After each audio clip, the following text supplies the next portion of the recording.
It has probably been a while since you read chapters 5 through 8 of this book. When you did that, I hope that you also read the four Gospels themselves.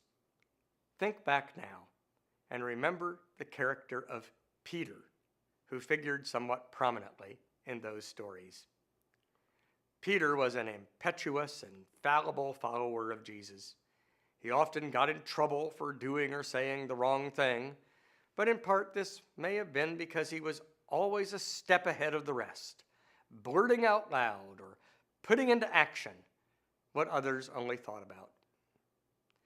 In any case, we have two letters attributed to Peter in our New Testament. As you read these letters, try to imagine them being written by that bristly apostle. Whether or not they actually were written by Peter is something scholars argue about, but we are clearly intended to read them as though we are receiving Peter's message.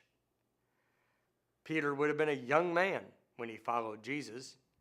Now we are invited to consider what the wisdom of years would have brought to him.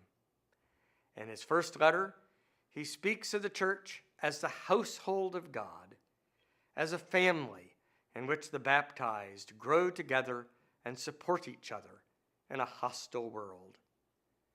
There is a lot of talk about suffering in this letter, especially the experience of ostracism and shame.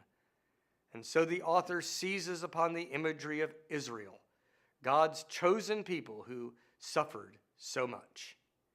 Those images are now applied to Christians, a chosen race, a royal priesthood, a holy nation.